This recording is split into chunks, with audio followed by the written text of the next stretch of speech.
Welcome to the 39th edition of Sibiu Web Meetup, as you can clearly see. My name's Stefan, for the people that don't know me.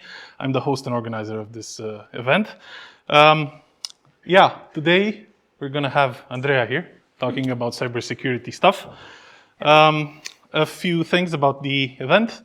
Usually it's every month, the third Thursday, yeah. And the subjects vary from everything from, I don't know, GraphQL to cybersecurity to everything. It's live streamed, so if you have friends that I don't know, can show up to the actual event, they can see it on our YouTube channel. Sibiu Web Meetup is available everywhere you get your social media stuff, and yeah, that's about it from me. You have the floor. Thank you. Yeah, the laptop. I mean, I can do it without the slides, but it would be weird. Yeah, I guess in the meantime, welcome everybody. Thank you for coming. I can see a few known faces and a few unknown faces, so this is very exciting for me. I guess for the people watching online, if you have any issues, I don't know, with the sound or something, just let us know. This is very interesting cable stuff. Is it duplicated? Yeah, I don't want it duplicated though. So let me just change that. Yeah. Where is it? And then, come on.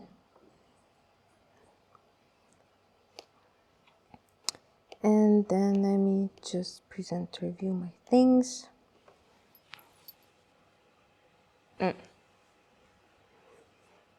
Come on. Come on, you can do it. There you go. Yeah, all good? Yeah. Okay. I did something. Just give me 1 second. It's normal stuff. Not working. Because I lost it. Yep. There we go. So, yeah, welcome. Today we're going to talk about Infostealers and defending against them, because this has been something that I really wanted to raise awareness to everybody, because it's rising like hell. And actually you don't know you've been breached until it's kind of too late. So at least you can take some precautions in that side. So a little bit about me before we start, and just let me fix my fonts. There we go. So yes, I hope everybody can see. My name is Andreea. I also go by Kiro. I have been working in cybersecurity for over 5 years. So that's exciting. I'm turning 6 years in the summer. I am a cybersecurity incident responder, meaning that I respond to different incidents and stuff like that. And I am also the service owner for our service that is the cyber threat intelligence. And I'm gonna actually cover a little bit about that as well. And besides that, I'm also the one responsible with the awareness in the team and also the social engineering side. So yeah, I do like to consider myself a jack of all trades, because I do a lot of stuff besides cybersecurity. I love photography, I love spray painting, I love playing games, board games, video games, whatever. I used to stream. I mean, I don't stream as much. And if you're interested in connecting, I have my LinkedIn and Discord over there. The little circles that you see are some certifications that I achieved. These are from the SANS Institute. And yeah, let's go into the fun part. So I'm gonna just cover a little bit of the basics, meaning that I will ask questions, and I will not continue unless my questions are answered. I do like to do that with my audience, so I'm sorry for you guys. Also, I'm expecting it from the chat as well, because I know some people that joined do know my style, so that's a thing. And I'm just gonna go easy on you first. We're just gonna do a show of hands. And first of all, I wanted to ask you if you're familiar with incident response. Just raise your hand. Okay. And if you have been working in a security operations center, or if you're familiar with a security operations center, raise your hands. Okay, one person, never mind. It's fine. I'm gonna try to make it as understandable for everybody as I can. And yeah, I did say that I'm gonna talk about an infostealer, and it would be interesting to see how many of you actually know about infostealers first. So show of hands, anybody? Okay, a few people, that's great. Do you know somebody that might have been affected by an infostealer in the last 6 months? If somebody got breached, if somebody got their credentials stolen, weird stuff on their accounts? Okay, a few people got it. Sorry about that. It's annoying, isn't it? But yeah, before I actually go into it, I do want to tell you that whenever I'm talking about cybersecurity and going in depth, people usually get very paranoid. So just let's take a moment, breathe in, breathe out, relax. It's gonna be fine. I know it's gonna be like a lot of information, but in the end, just don't get scared by it. It happens. So yeah, what is an infostealer? Now, before I actually tell you, I wanted to ask you what you think that is. If you have any ideas, it doesn't need to be specific. It can be just something that you guess from the name. I did, yeah? Someone who steals your information. Someone who steals your information, pretty good, yeah. Is it a someone? Something, yeah, maybe. Do we have any other? A bot? Yes. Could be, yeah. Any other guesses? Does it steal something else other than the information? Yes, money. Money, okay. Could be, why not? So yeah, let's just cover what it is. But I'm gonna warn you, it's a lot of text. It's just that I made sure that everybody can see it and can understand the capabilities and stuff like that. So yeah, an information stealer is actually a Trojan. You probably heard about it. It's one of the malwares that is pretty common. And this Trojan is designed to gather the information from your system. Basically, yes, you were right, an information stealer. The most common form usually would gather login information, such as usernames and passwords. It likes to be a keylogger, meaning that it's going to steal whatever you're going to type in your keyboard after you actually got compromised. And they also have the capabilities, some of them, of taking screenshots of your computer, especially if you get into a login form or if you have some different files, stuff like that. They do like to do that. They also take details about the information, what kind of, antivirus you're using, maybe what kind of Windows you're using, stuff like that. They also like to look into your documents and search for something, for example, .txt or something that has password in their title. So it's fun. Infostealers have a lot of stuff to do. And I'm gonna start with this kind of quote. It's a long quote, I know, but basically says, if you know yourself and if you know the enemy, don't fear whatever battles you're gonna take, you're gonna win. If, however, you know yourself, but you don't know the attacker or like whoever your enemy is, you're gonna succeed, but you're gonna also fail. And if you don't know anything, then you're screwed, basically. So with this going up, I wanted to kind of explain a little bit some of the infostealers that we have seen. And with this, we're gonna start knowing, our enemies. So first of all, it's the red line stealer. Some of them actually have logos, web pages, stuff like that. So that's great, easy to recognize. And as you can see, they also target browser data, cryptocurrency wallets, so you were right with the money. They do look for system information. They look for VPN and FTP credentials. They look for, they do have actually the capability of installing other malware. So if you get infected with that, you might also get multiple surprises. Then we have the Luma stealer, which as you can see, they chose a really nice logo for that, so they're definitely professional. They do look also into whatever Redline was looking, but other than that, they do look into the email clients, they like screenshotting stuff, and they like keylogging stuff. And they also have the clippy functionality, meaning that they're gonna save whatever you have in your clipboard, especially if they see you pasted it in login informations and stuff like that, because you might just copy your password. Then we have the raccoon stealer. Pretty names, I know. This one is known as a malware as a service, meaning that they're gonna sell their product and whoever wants it can pay a subscription and they can use it for a month, for 2 months, for whatever. So even if I don't know anything about malware and stuff like that, I can just like buy it from somebody else and just get the stuff. So that's fun. Whenever we make stuff available for anybody, that's fun. As you can see, they're pretty much like a Redline. They do take the browser data, cryptocurrency, email client, system information, whatever. And then we have Agent Tesla, which has nothing to do with the cars. So Elon is fine. And this one also likes to keylog and screen capture. It likes to take your browser data, FTP email, clients, the system information, whatever.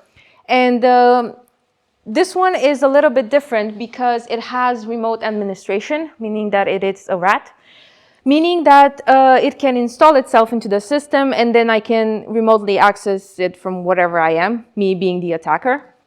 So you got infected and I can also control your computer. Great. Now, as you can see, they do have some stuff in common, and I will tell you that yes, the browser data is everywhere and it will be everywhere because those infostealers love to look into the browser data. All of your username saves, all of your password saves, they're going for it. And I mean, you might go like, oh, it's fine, I have 2FA.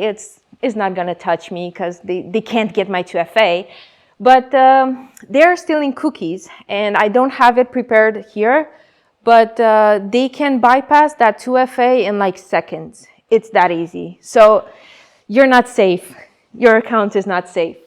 Now, why are they gaining popularity? Like, why did they rise up so fast? And I do have a theory in that, but I might be wrong, so don't quote me on that. It's not the holy truth and all the truth in ever. In the beginning, we noticed a rise when actually Microsoft starting patching the macros. If you're unfamiliar, before the attacks were kind of like, I'm gonna send you a document, you're gonna open the document.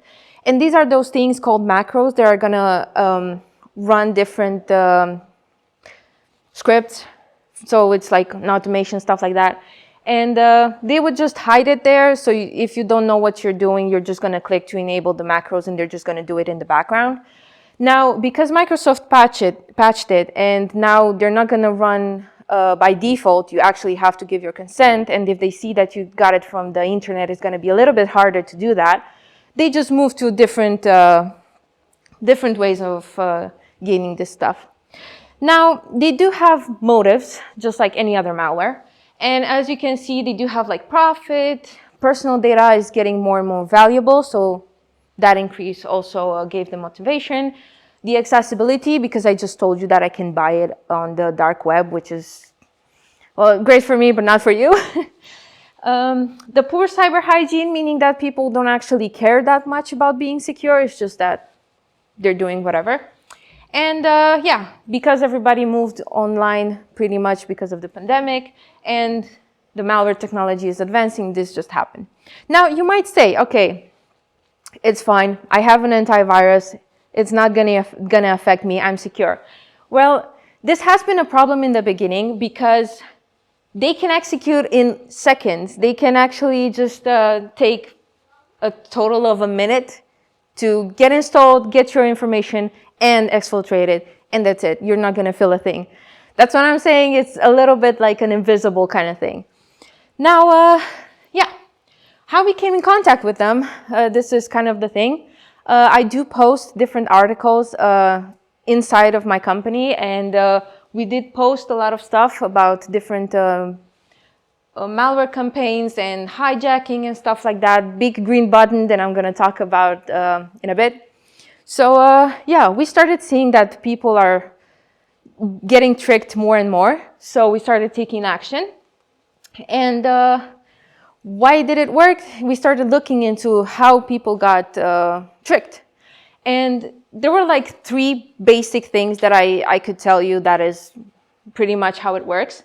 First of all is phishing, which I think most of you know about, but if you don't know about, it's just unlegitimate emails that are being sent to you and they're trying to trick you into either sending money or inputting credentials and getting everything. Now, we have the malvertising, which is malware advertising. And this is an attack that started, again, pretty new. They started using ads so they can just get people tricked. And ads are pretty simple. You just pay money and it works. They're not going to check you. And if they check you, you're already getting your victims. And we also have SEO poisoning, which works a little bit like that. They are using advertising, and also they're making their websites very, very nice and very believable, and they're using keywords, just such as they are gonna, trick Google into showing it the first pages.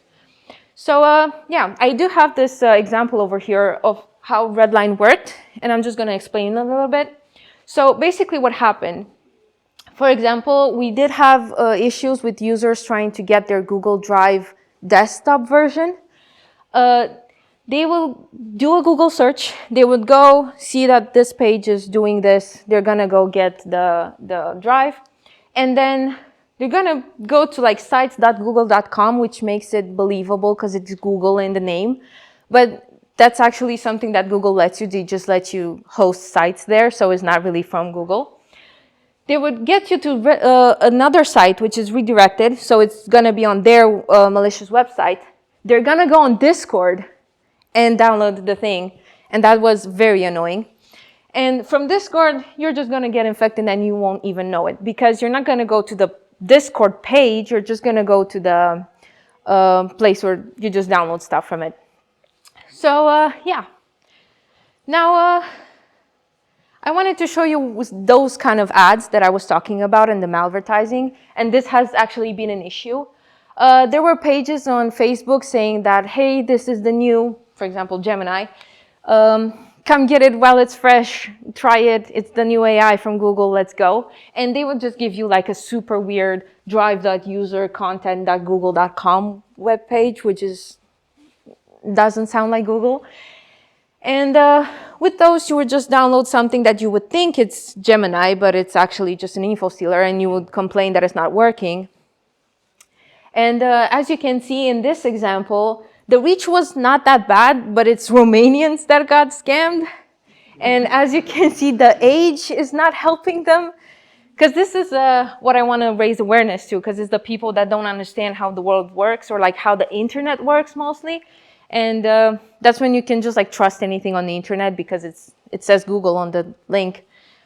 And yeah, we had other examples. Like this was an AI creator saying like, oh, get your pictures made by AI, just download this thing. This one was DALL-E E3, which is also like something that would make pictures and stuff like that. And also there was GPT-5, in case you guys missed it. It's there. And also they had way more reach with that because obviously we heard about ChatGPT a bit more than we heard about Gemini. And also, as you can see, the ages started to drop compared to the other example that I gave you. So we have 35, 44, then we have 18, 24. So yeah, people got tricked. People were just like, let's go, AI. And they didn't look any much into it. So this was some examples that went around and were actually like very bad. And we also had our fair share of those kind of malvertising campaigns. We had Google Drive for Windows, which I told you about, that would get you to Discord. There was for Zoom, there was for Steam, there was for Notepad++, meaning that they were also taking stuff that is free on the internet. They were giving it to you. It was working like the free stuff on the internet. It just had some gifts beside that. And the gifts were going to them, not to you. So yeah, as you can see, this is a very good example. The malicious website was on top of the legitimate one. And usually when you Google, you just press the first one because it's like, Google is trained, you're just gonna click on it. It's probably the best thing. What people didn't see was that was the little two letters saying that it's an ad, that is paid. They paid for the thing to be shown.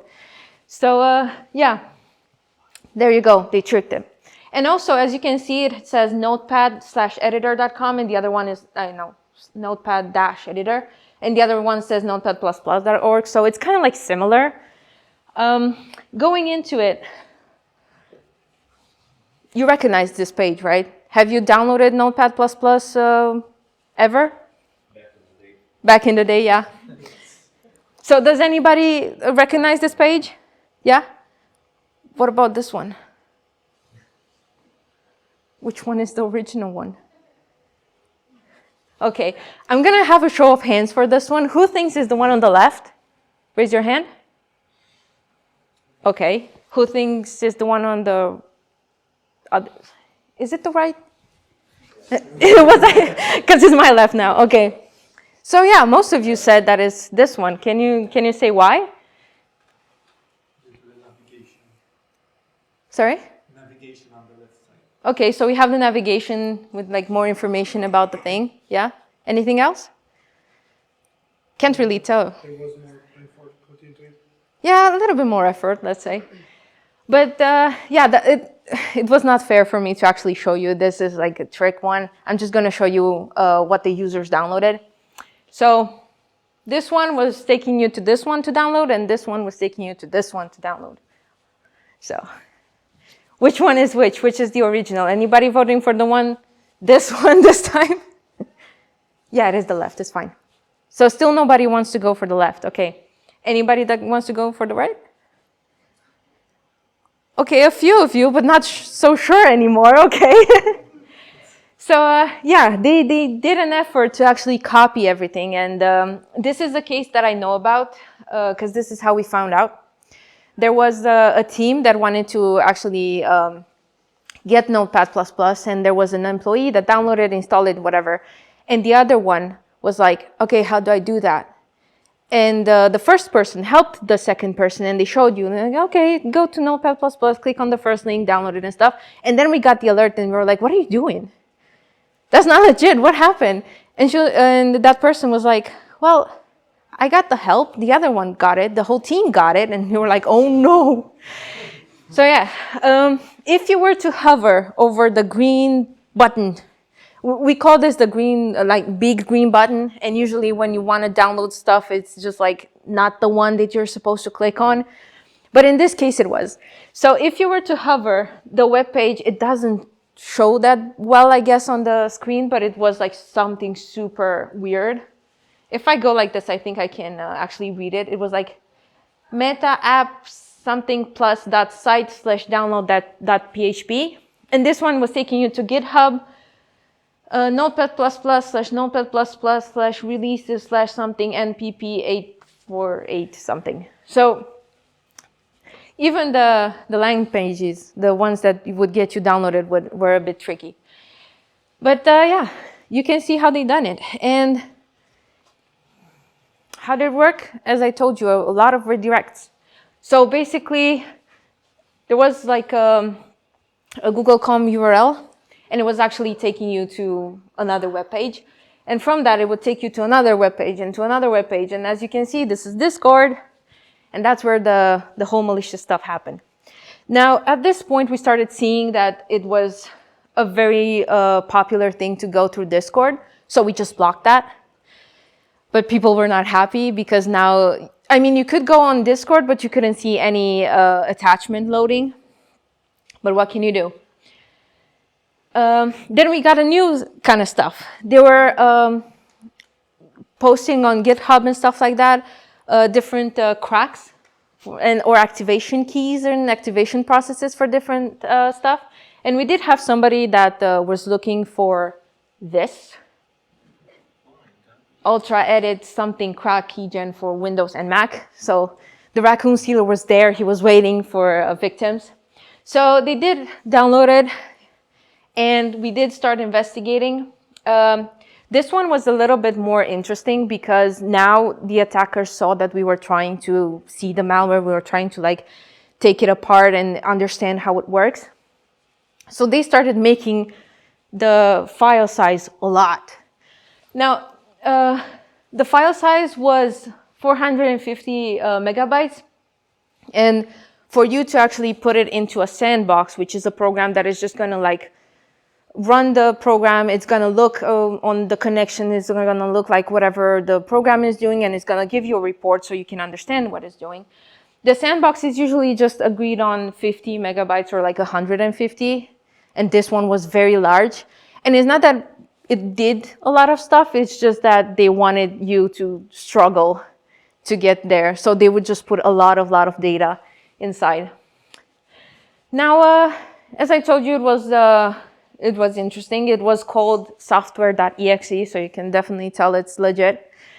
And yeah, it was also a fully undetectable one because of the speed and because of the evasions that it had. And we did see that the data was stolen and everything ran because we did see an alert saying that it's a possible Firefox info stealing. And it did look into Firefox sensitive information. And it took that, so like the passwords and everything. And also, we saw that this software.exe made a connection to this IP. I'm going to tell you from now on, whatever I'm showing you on the screen, don't try to access. This is actually like bad IPs and bad information, so don't try to recreate it. But as you can see, they went on this webpage, and I mean IP, and they downloaded whatever they wanted to download and uploaded whatever they wanted to upload. Now, they did do a thing. Besides that IP that I showed you, they also had another IP with like the 77, and we knew this one was bad because, yeah, the risk score was 99 out of 100. So, yeah, we could also tell a little bit more what happened. And because of this IP, looking into all the details that we were shown, this was a command and control IP for Redline Stealer, and also later in the details, you could see that it was Raccoon. So basically what you can do with this information is actually know what was stolen and how to kind of like get protected from that. And also you can see that the geolocation for that IP is Kazakhstan, so you know it's legit. Now, yeah, this is how it actually worked, the one that I'm showing you. It did a lot of redirection, like you would go to the first page and then to the second, and all that, just to get to a GitHub page and just get the passkey.rar, whatever, the zip. And usually how they work, and also in other phishings, they would give you the zip and it would be password protected, but they would be nice enough to give you the password as well.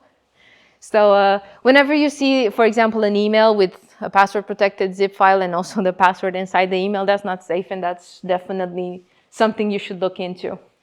So the credentials were actually sold on the dark web because everything ran smoothly.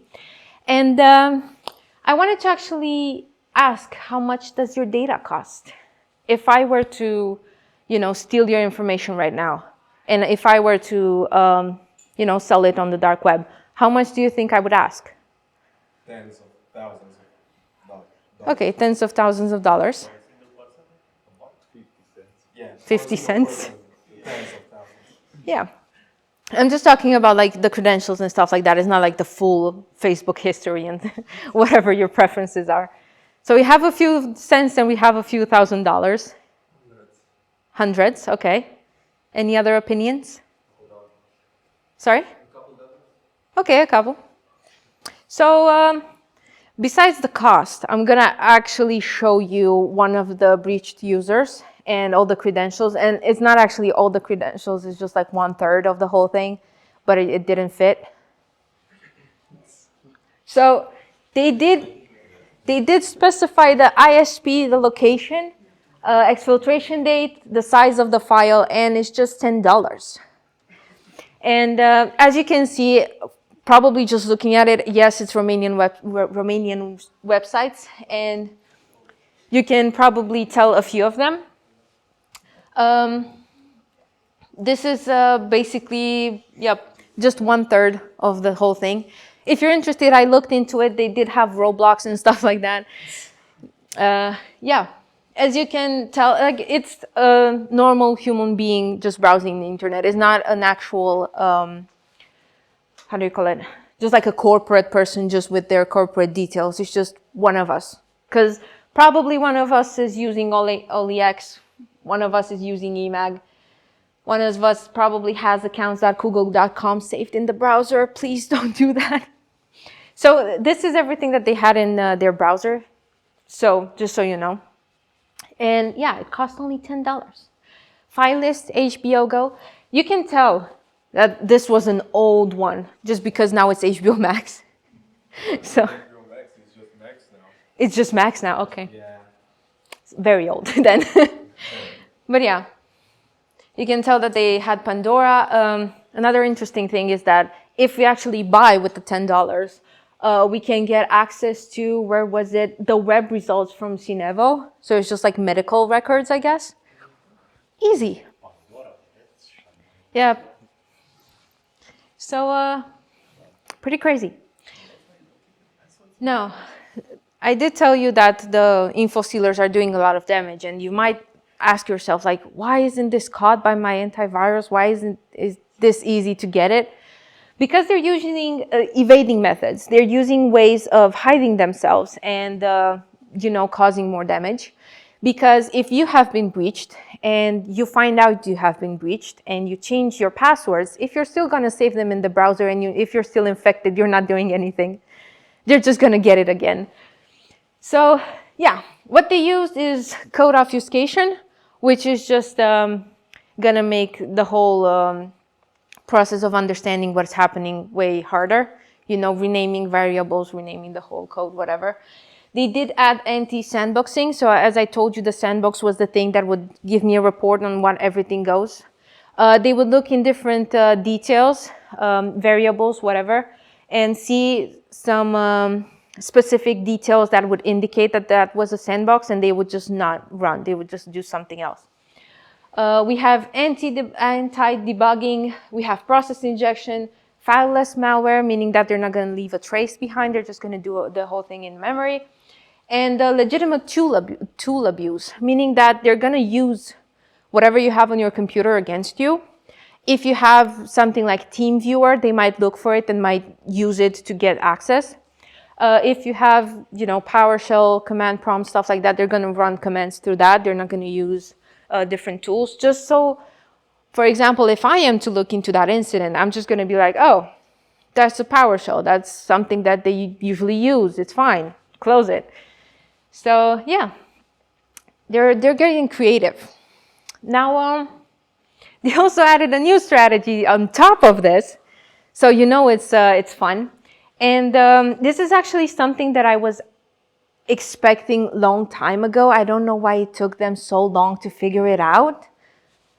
But when we have an incident, we also have people involved, and one of the people involved is an incident coordinator.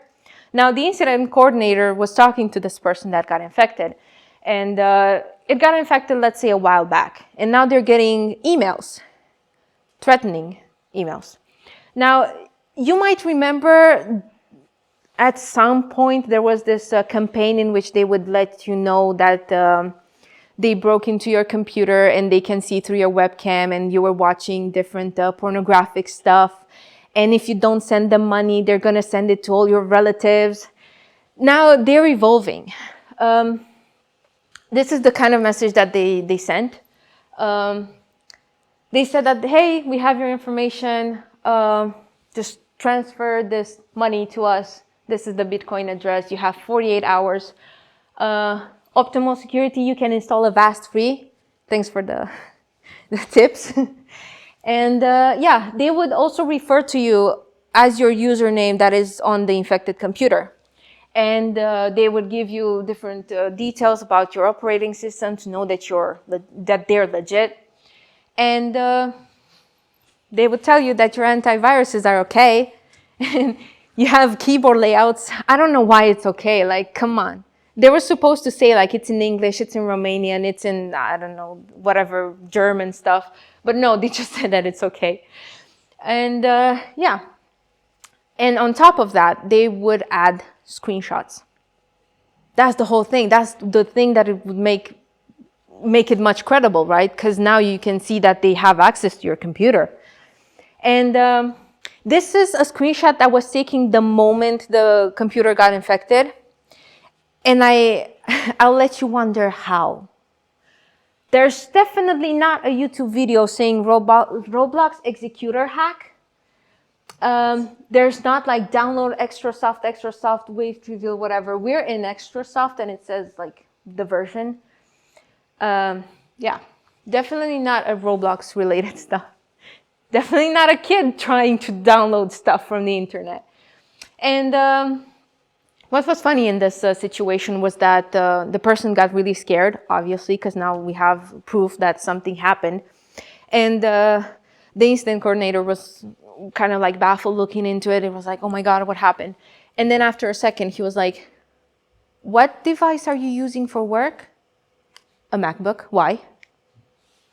I'm looking at the Windows. So it's definitely not the work that's the problem. It was actually the kid's PC. But yeah, you can definitely tell something is definitely fishy. Now, yeah, I did show you a Bitcoin wallet, and I do like to do this. How much do you think they made out of that kind of scam? Because this is not the only person. They probably just took a whole dump that we saw before and just like sending to all the victims. How much do you think they made with that request scam, whatever? I think the question was for, no, the request was for 1,300. Yep. Less than 100. Less than 100? A billion? A million, oh, excuse me. Nothing. Nothing, okay, that's what we do. 20K, okay. 10K. He knows. Yeah. So it's zero in the Bitcoin wallet, that's for sure. But if you have seen my other presentation, or if you do know how this works, it's usually the attackers are going to get the money, and the next second they're going to start transferring it to other accounts just to make it like as invisible as possible. So it did say that the balance was zero, but they got the money. They actually got 2,900 total, and they all obviously transferred and whatever. But they did get two people, I guess. It worked. It was free work. So yeah, they're starting to get credible again. And I did look into other Bitcoin wallets from the other example that I gave you, just the one that is like, oh, I infected your phone or like computer whenever you were watching pornographic stuff. And they also got something like that. So it's kind of a trend, but it's still like the same amount. Now, what helped us keep our people safe? Because I did say that we're going to defend against it. And I'm going to touch a little bit about what we did in our organization and also how you guys can be safe as a person. So basically, what helped us was an incident response plan.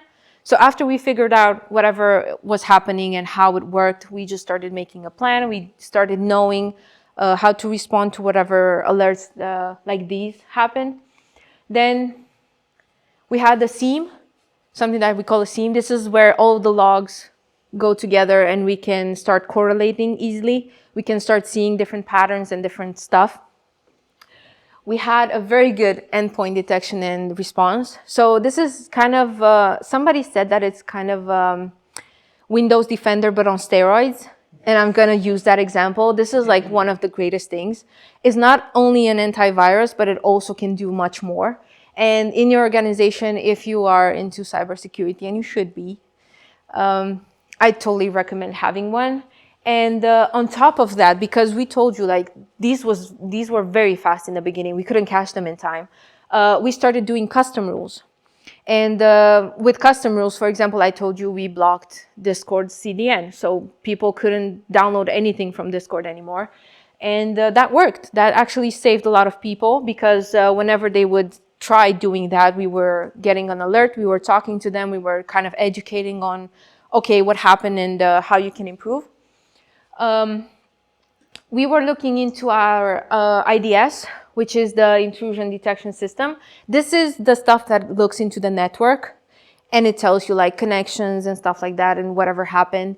But it's important to have visibility, because you can have it, but if you don't know what's going on, you have it for nothing. Threat hunting and indicators of compromise also helped. So what happened is that we would look into the trends online, see like any new Infostealers, stuff like that. And we would take those indicators, because people were making reports. They were saying like, oh, this IP address is for this thing. And we were looking into the reports, we were getting the IP addresses, and we were looking into our IDS to see if we had any connections. And this is what is called threat hunting. We were just looking into whatever hashes, for example. If you had that hash on your computer, it means that it was, well, bad for you. And yeah, besides that, what helped us get the information was the cyber threat intelligence that I told you that I'm also the service owner of. And there were also trends about different, you know, again, Infostealers, whatever. But also they would let us know if they find anything on the dark web regarding our users. So if somebody was mentioned, we would jump on it. We would say like, okay, let's see. And also the log that I showed you, the whole thing on how much your information costs and whatever, that's from the dark web, and that's through our CTI. Now, you can't do anything if the users are not listening to you and if they don't understand what is happening. So we did do awareness and we did trainings. As you could see, we posted different articles, we're having meetings, we're discussing different trends, different new stuff that we see, just like I showed you with the screenshots. So yeah, this is like a combination of things that you have to do in your organization to actually make sure that you're as safe as possible from Infostealers. And it's not a matter of if you're going to get breached, it's a matter of when. So how could we as people defend against it? Because again, I said there's going to be a lot of paranoia after this. Because usually, even myself, I'm now starting to get very scared about downloading anything. And I'm using as many stuff as I can to just make sure that everything is legit, but still, I feel bad about it. So, do we have any ideas on how we can stay protected from the whole thing? What can we learn? Take care what links we click, what email we open, all of that. Yeah. So basically be aware of like the stuff that you click on, the stuff you Google. It's a good rule of thumb not to get cracked software from the internet, because if you think it's free, nothing is free. You're getting your information in exchange. Yeah, be careful what emails you're receiving, and never go full on urgent mode to just like, okay, I'm going to reply to the attacker because they got my information. Just take a few moments, reread the email, recheck everything, and make sure that you're starting to get familiar with the situation. Anything else? A firewall. A firewall, okay. And what do you want to do with the firewall? What do you want to do with the firewall? Well, for example, block ports that would remotely access my computer. Yeah, block ports, that's good. No remote access. Preferably in the router. There. Yeah, sure. We could also block whatever IPs we see around if you're into like searching for that kind of thing. Yeah. Anything else? I'm looking for one specific answer actually. So it's going to be hard for you to guess it. Password manager. You're kind of close to it, yeah. Use a password manager. On the USB stick. Sure. Yeah, you're going to that way now. So you just want to like plain text have it on the USB? Yeah? I'm using them on USB, but the problem is I'm also saving them in the browser. So, Yeah. So you have them on USB, but they're still in the browser. This is the actual problem that I've seen before. People would move to password managers, which is the great thing that you can do, the greatest. Like, it's way harder for them to get the passwords from your password manager than from your browser. But when they were moving the information, they left it in the browser as well. And when we came, yeah, I know. And when we came to them, we were like, hey, you got breached. And they were like, that's impossible. I'm using a password manager. But like, did you delete the whole thing from the browser? No, why would I do that? So yeah, that's kind of a thing that, it's because of convenience. yeah, it's convenience, but convenience costs. Someone likes to prompt you every time you add a password to your password manager. Do you want to save it here too? Yeah, it's annoying. But yeah, you can save the useless ones, I guess, in your browser if that's what you want, but be sure not to reuse the passwords. You have the comments from the YouTube stream. I have the comments from the YouTube. I don't see the thing. Wait. Your computer has to like... I don't have your face for the face recognition. But yeah. Oh, I'm excited for that. Let's see. I know that the YouTube stream probably is like a few seconds behind, so... My gosh! Somebody just said, I love Roblox. That's great. I know who that is. Who is that? Yeah, legit websites use redirects too. So that's also a problem. But I guess you could use tools like where it goes or like where it goes so you can actually see where the redirects end and how many there are. That's like a free website, yeah? Does it help you do a trace routing or something? Yeah. Yeah, you can do a trace route, stuff like that, yeah. You can start looking into the different open source, how do you call it, like tools. For example, there's VirusTotal. If you want to actually check if the link is legitimate or not. You can also upload different executables or like programs, so you can check if everything is right. But be careful not to upload stuff that is, or like may be confidential from work, because those are public and everybody can find them if they know what you uploaded.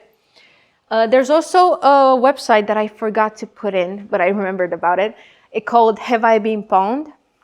And this website helps you, I mean, it's not really for Infostealers unless there's like a combo list for them, but it helps you tell you if your email has been found in one public breach or like multiple public breaches.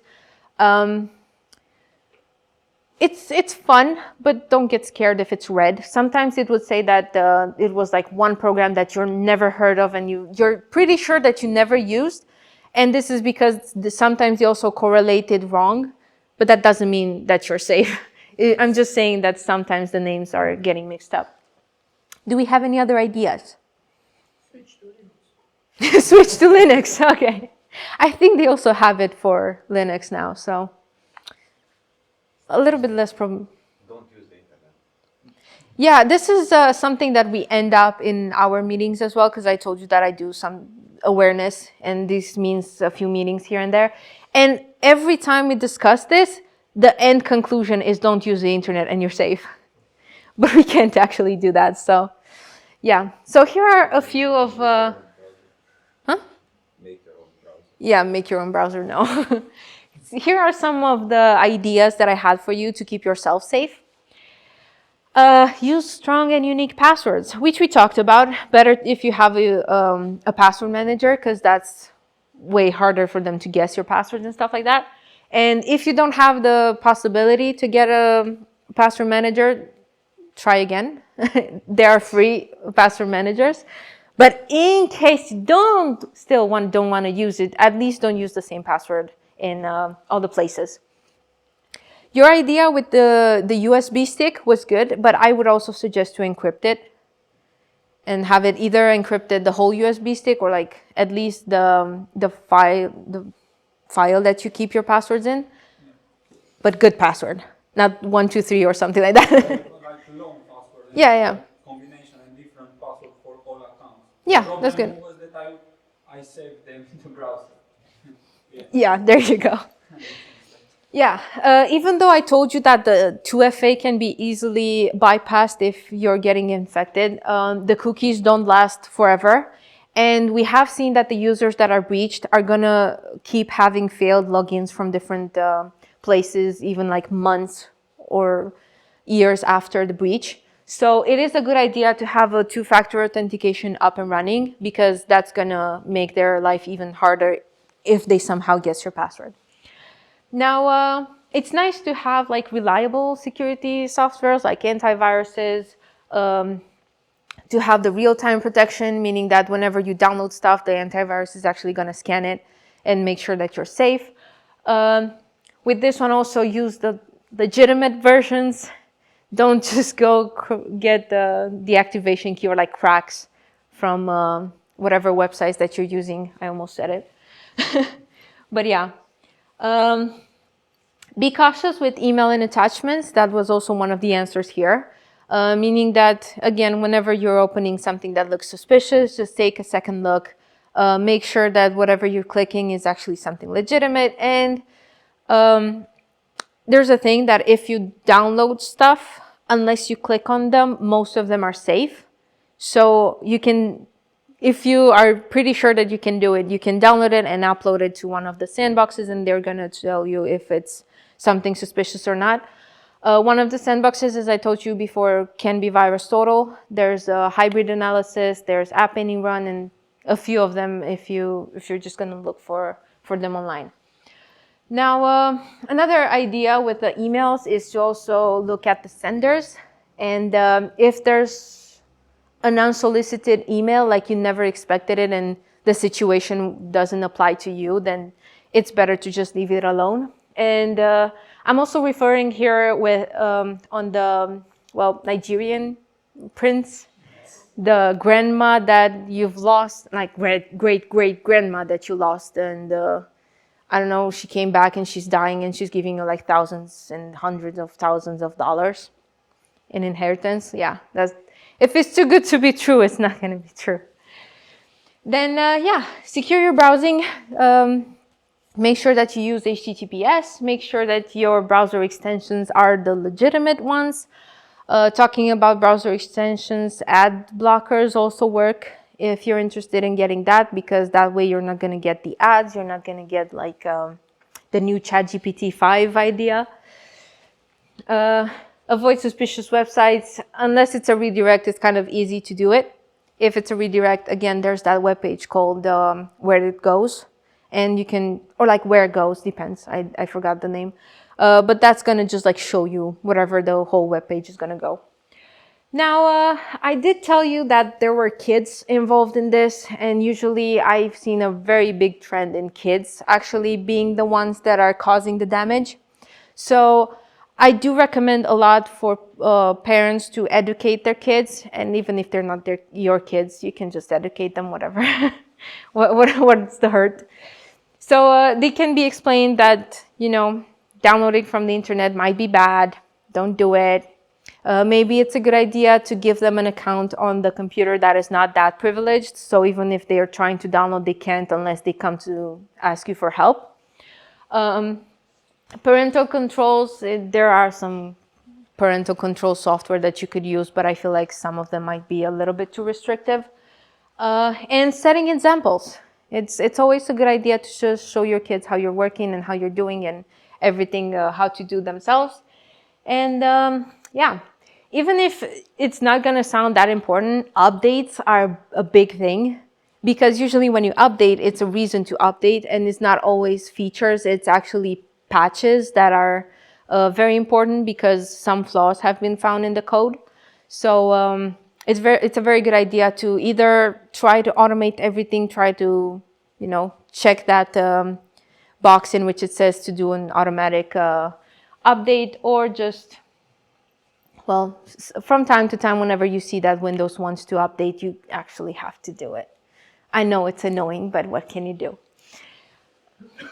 Thank you for attending my talk, and I'm sorry if I made you paranoid.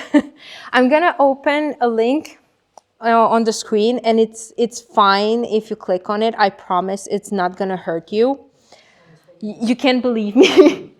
So what you have to do on this one is, in case you have questions, you can access this one. I'm going to get the questions on my laptop and I can actually show them on the screen so we can talk about it. I'm going to leave it for a few, not really minutes. I think like that's a little, like a lot. But I'm going to give it some time for the people online and either one of you if you want to ask questions. And yeah, I hope that it was an interesting talk. If you have any other questions, you can feel free to raise your hands. You don't have to like risk your life clicking on that link. So you can actually do that, and people in watching on YouTube can actually ask in the comments. So I'm not forcing anybody. It's just a cute thing that I like to do. So yeah. Well, sometimes there is software that, it's supposed to be legit, like what happened with the libel ZMA stuff, with the XZ library for compression. The stuff is legit itself, but there's someone that's contributing to it and it's doing malicious stuff in the background. Mm-hmm. Yeah, sometimes you can't avoid that. Yeah, you But can't. In that case, you don't know, you're screwed pretty much, right? I mean, it depends, because even if you get infected, at some point, I guess you're gonna find out, either through your antivirus, if it sees like different malicious activities, because maybe the software was legit, but the activity is gonna be also seen by the antivirus, and it's gonna be like, why is that looking over there? Yeah, that can be a solution. Also, I guess looking on the internet before you actually get those kind of things might help, because some people in cybersecurity like to just comment around like, hey, don't get this thing, it's weird. Fair enough. Yeah, I do have some questions. You mentioned earlier that 2FA. Oh, there you go. We have an interesting question. So you mentioned earlier that 2FA can be easily cracked. How so? So it's a little bit of a process. Again, I can't do you a demo. It's pretty easy, but yeah, I haven't set everything up, so I can actually show you the logs and everything. Basically what happens is that I told you that they're looking for login information, credentials like username and password, but they're also taking your cookies. Now, what happens is that if your cookie is still available, because, whenever the cookie resets, you have to enter your account again. So usually banks are going to make their cookies expire faster, which is annoying because you always have to go back to the bank, but that's better than being breached. And some cookies might last longer. So what happens is that they're going to take your session, which is still active. They're going to open a session themselves, put your session instead of theirs, refresh, and they just stole your session and they bypass the whole login system because the thing is still active, basically. So yeah, that's scary. That's annoying, actually. Because we kind of looked into the logs to see how we can actually tell if this has been hijacked or not. And there is a way to tell, because the logs are going to say something different. They're going to say something like what was it? The first first login was satisfied by claiming token or something, which is something that is not going to be told anywhere else in any other logins. So that's when you know that everything was satisfied before, so they weren't actually showed a 2FA kind of thing. So that's kind of the red flag that we're using for that. And there's a question. Oh, there's people liking the questions. Nice. So what can the authorities do in such scenarios? Is there any legit entity that could handle this? Well, it's kind of hard because in the cyberspace, there's like different rules. Even if you're trying to like scam something super easily or stuff like that, I guess you're getting jail in America. So it's like pretty like rough, but it's very hard to find them, especially if they're using different good stuff. What you can do is to report every kind of interaction like this. And from what I heard, the authorities can actually like start correlating. And at some point, when they get enough details, they can start looking a little bit more into like individuals. But it's hard to actually just rely on that, because in the cyberspace it's pretty hard.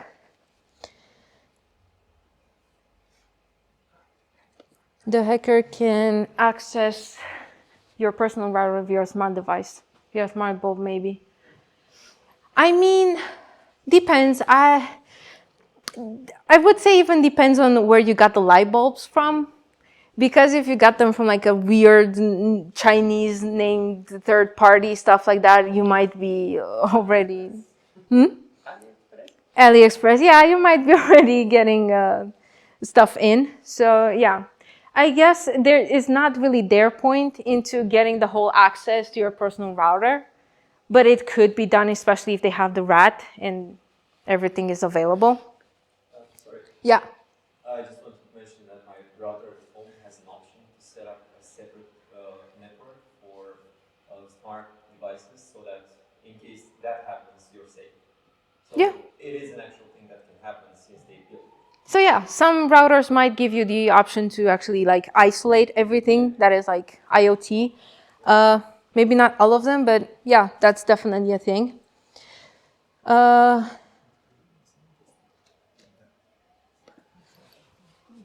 So this is from an anonymous saying like, this is a good free password manager installing tutorial, and it gives you a YouTube link.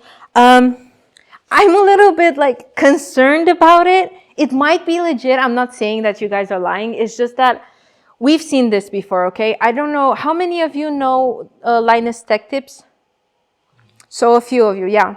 So he posted a video, very weird video, in which at some point he woke up in the middle of the night with calls, I think it was, and people were telling them like, dude, your YouTube is like done.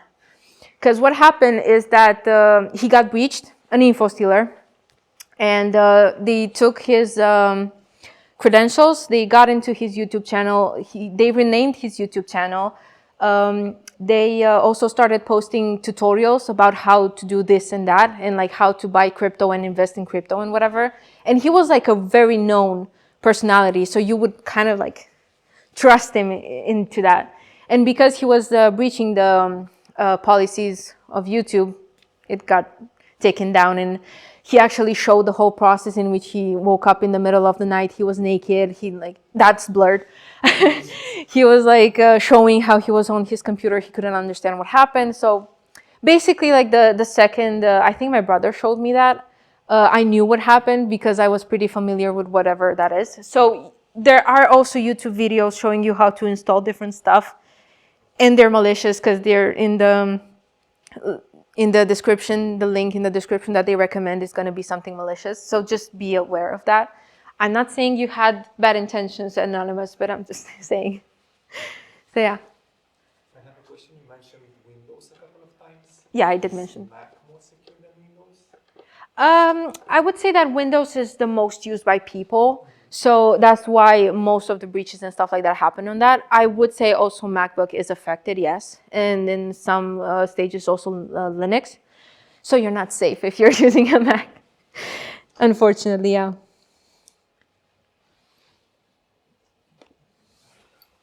So I have a question like, do passkeys make a difference? Can you elaborate on that?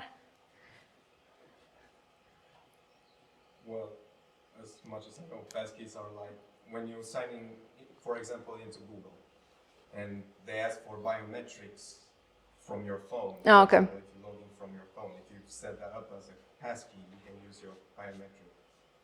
Okay. So that was the big passwordless movement. Mm-hmm. Yeah. Where you use biometrics, or you get an app that shows you numbers, like GitHub Mobile. Yeah, the 2FA thing. Yeah.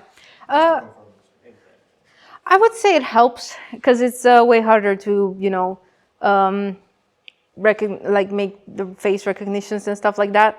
But I wouldn't say just rely on that, because it can also be a way that they're also gonna find a way to break that. But still, I can see like a few YouTube comments, and I'm just gonna look at those. Can't see the other one. Ooh. So say you're new to this domain, but always wanted to know more and actually work in the field, how difficult it is to start and where to. That's a good question. I would say that it's very important for you to be determined and to show that you actually want to do that. There are websites that are going to help you into learning how to do security. One of them is called tryhackme.com. That's a very good website to just look into different introductions, and you have labs that are going to show you exactly how to do it. You can start watching YouTube videos regarding different security topics, and whenever you hear like a different acronym that you don't know what it means, or like different words that you are not sure what they are, just Google it, just start having like a list of everything and start understanding how it works. I would say that it's a great base to start learning Linux, to start learning Windows. And I'm not just saying like how to click. I'm just saying like getting into it, like commands and stuff like that, and maybe understanding how the whole system works. And yeah, if anything, we can talk later. I can see that that's kind of the ending on those questions. So I'm going to just check the YouTube comments. If you have anything else that you want to add, feel free. Or if you want, you can raise your hand and we can talk like here. Somebody said like use Linux, 50% of the problems go away. Sure. Password manager usually means you have SPF, single point of failure. Yep. So there you go. Yeah?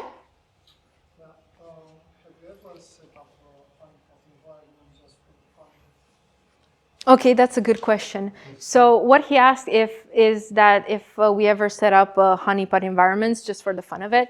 For the ones who don't know what a honeypot is actually something. You can use a whole computer, you can use an account, you can use like web pages that are set up so that they're going to be vulnerable and they're going to waste the attacker's time. And they're just going to stand there and the attacker is going to be like, ooh, that's legit. I'm going to take the information from that person, or I'm just going to steal information from this web page. And that way you can see how they work. You can see what they're going to look for. You can just waste their time. I did do that. I did just like as a side thing, and it's fun. I do that with also like different phishing attacks, or like different weird accounts trying to sell you stuff that are not legitimate. And whenever we had the chance, me and my brother also do it together. So yeah, it's fun. How deep did you go into that? Did you respond to that? Because I remember it was some time ago a video about someone that they were trying to fish him to buy the same. And it's a pretty old video, but it's very fun because we started to converse and communicate. So there were layers going back and forth, and at some point it was very fun because actually the attacker was actually into it and was like, okay, I got this person right. Yeah, so there are a few YouTube videos that you can definitely get entertained. One is Pleasant Green that I actually started learning from, and that's how I ended up into the honeypots kind of things, and like how to get the attacker's IP address and whatever. There was another one that I keep forgetting his name, but he's so good and he's so known. Like if you search on Google, on YouTube, and no, he's not his. It was something with V, but I might be wrong. It was a guy with like glasses, and he was talking about like different ways he was trolling attackers. He was trolling his roommates. He had a lot of ducks. I don't know. But yeah, he was very fun, and I do recommend that you guys look into like how people play with the attackers online, because it might give you a few ideas on how they are trying to get you, what red flags to look for. Because at some point there was somebody saying that they were trying to sell their car, and one of those kind of scammers messaged them. They were like, okay, how much is the car? Because I want it shipped to like some weird country. And he said like a bullshit number that was like super high up, and the attacker was just like, oh yeah, that's fine, let's do it. So that's when you know something is fishy, and from those kind of ideas you can just like start telling which is which. So yeah, anything else? Oh, I have another question here. This is interesting. Was I ever invited to switch sides? I don't think I'm that popular, to be honest. I don't think they want me. But no, I was never invited, and I don't think I will ever want to try it, just because it's illegal. Because it's fun to do, but no, I wouldn't. But after the recording is something else. No, I'm kidding. Yeah, so... yeah, I think it's this. I think it was Jane Veach. Yeah, you guys found him. Yep. So this guy is very funny. He does a lot of like trolling stuff. Whenever you message him, he's gonna read between the lines. He's gonna be like super excited to open different. What was that? A snail business? It was like, he's great. I really recommend him. I'm not sure about the YouTube link, but I do recommend him. Okay, another question. Do you own a Besh bunny? Was that you asking it? No? Okay, so for those who do not know, and correct me if I'm wrong, because sometimes I get them mixed up. A Besh bunny is just a USB stick. If you plug it into the... No? Let me finish. So it's a USB stick that if you plug it into the computer, it's going to start doing stuff, whatever you're going to program it. And you mentioned the rubber ducky. The rubber ducky just does one thing, which is also a USB stick that you plug it in. That's going to steal stuff. That's going to like do stuff. But the Bash Bunny is just like programmable and you can like do stuff with it. I don't own one. I did want to get one, but I don't own, but I do know somebody that owns. Actually, is the Flipper Zero also considered the Bash Bunny? I think so. Yeah. Then I have one. So yeah, there you go. It's a fun thing to have, and what is interesting about it is that somebody found out different scripts that you can uninstall League of Legends from the computer and stuff like that, and I found that so fun. I don't know, that's just funny. And a way to actually protect yourself from those kind of things is that whenever you're not on the computer, just lock it, because even if they plug in the stuff, they cannot actually access the keyboard. So yeah. Any other questions? Why is all of us talking a lot? Is there a way to find out early that your PC's been compromised, like before the emails and stuff?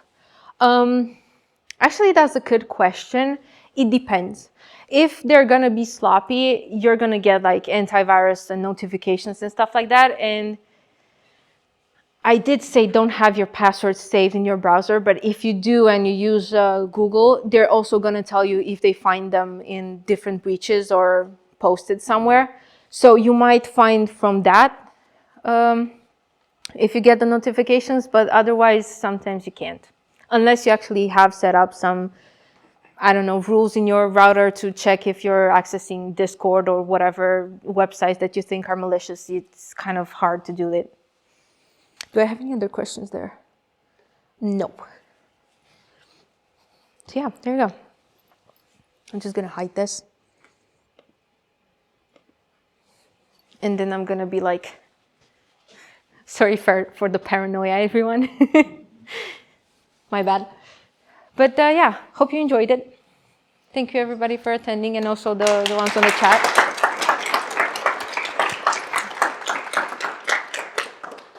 Yeah, I'll just say a few things before we can wrap up.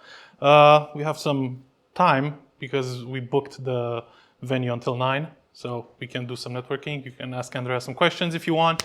Yeah, the next event will be on the 20th of June, if I remember correctly. A previous speaker will come again, and they will talk about the infrastructure of a well-known image processing software company. You might have heard of it. It's going to be very interesting. Yeah, we currently have, actually I forgot about this, we currently have 2 licenses from JetBrains that I wanted to give out today, but I completely forgot because, yeah, I had a lot of stuff to do. And yeah, that's, yeah. Let me switch over to my screen again because, let's see, where's that screen thing? Yeah.